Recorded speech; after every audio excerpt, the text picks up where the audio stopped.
অতিথি আসবেন কিনা সেটি এখনো নিশ্চিত নয়। আমন্ত্রণের জবাবও চূড়ান্ত হয়নি। সফরের দিন তারিখ নিয়েও নেই কোনো আনুষ্ঠানিক ঘোষণা, অথচ অতিথিকে বরণে শুরু হয়ে গেছে রাষ্ট্রীয় প্রটোকলের মহড়া। ভারতের রাষ্ট্রপতি ভবনের এক বিজ্ঞপ্তিতে প্রধানমন্ত্রী তারেক রহমানের আনুষ্ঠানিক অভ্যর্থনার ফুল রিহার্সালের কথা জানানো হয়, যেন বাস্তবতার আগে দিল্লিতে তৈরি হয়ে গেছে তারেক রহমানকে স্বাগত জানানোর এক কাল্পনিক দৃশ্য। নানা আলোচনা কিছুক্ষণ পর অবশ্য সেই বিজ্ঞপ্তি প্রত্যাহার করা হয়, আর তাতেই কূটনৈতিক মহলে জোর গুঞ্জন শুরু হয়েছে বাংলাদেশের প্রধানমন্ত্রী তারেক রহমানকে নিয়ে কি ভারতের হ্যালুসিনেশন শুরু হয়েছে। নগদ নিয়ে এলো হার না মানা হার অফার। সর্বনিম্ন 10,000 টাকা রেমিটেন্স নগদে পাঠালে থাকছে স্বর্ণের হার জেতার সুযোগ।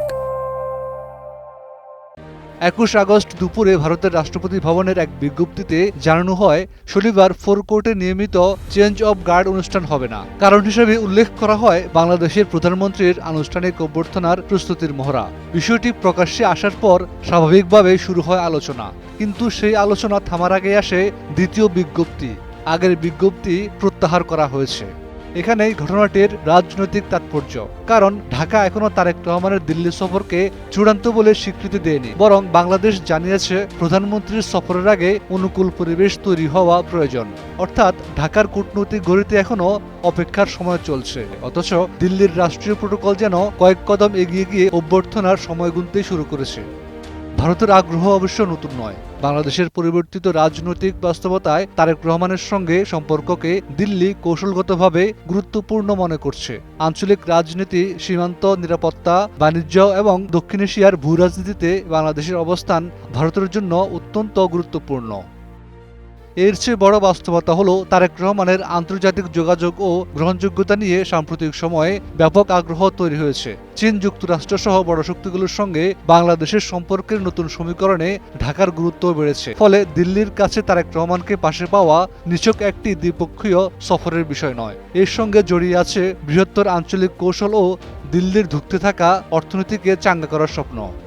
এই জায়গা থেকে বিশ্লেষণটি আরও গভীর হয়। তারেক রহমানের সঙ্গে সম্পর্ককে যদি দিল্লি নিজের স্বার্থে অনুকূল পর্যায়ে নিতে পারে, তাহলে বাণিজ্য, নিরাপত্তা, যোগাযোগ ও আঞ্চলিক সহযোগিতার ক্ষেত্রে ভারতের জন্য নতুন সম্ভাবনার দরজা খুলতে পারে। আর সেই সম্ভাবনাই হয়তো দিল্লির আগ্রহকে আরও তীব্র করে তুলছে। কিন্তু কূটনীতিতে প্রত্যাশা আর বাস্তবতার মাঝখানে থাকে দর কষাকষি, শর্ত এবং পারস্পরিক স্বার্থের জটিল হিসাব। ঢাকা বলছে সেই হিসাব এখনো শেষ হয়নি। তাহলে রাষ্ট্রপতি ভবনের প্রত্যাহার করা বিজ্ঞপ্তিটি কি নিছক প্রশাসনিক ভুল, নাকি তার মধ্য দিয়ে অনিচ্ছাকৃতভাবে প্রকাশ পেয়েছে তারেক রহমানকে নিয়ে দিল্লির অতিরিক্ত আগ্রহ? উত্তর যাই হোক, ঘটনাটি স্পষ্ট করে বুঝিয়ে দিয়েছে তারেক রহমানের সফরকে ঘিরে চাপ অনুভব করছে ভারত। তাই হয়তো বাস্তবতাকে পাশ এড়িয়ে দিল্লি মেতেছে কল্পনার রাজ্যে। আর তাতে যা স্পষ্ট হয়েছে, চিকিৎসা বিজ্ঞানের ভাষায় তাকে বলে হ্যালুসিনেশন। আর হ্যালুসিনেশন হলো এমন এক অভিজ্ঞতা যেখানে বাস্তবে যা নেই, মানুষ সেটিকে বাস্তব বলে অনুভব করে। দিল্লির সাম্প্রতিক অবস্থাও এমন।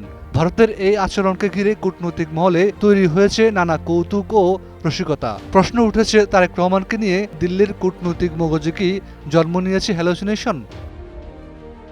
Desk report, 21 television.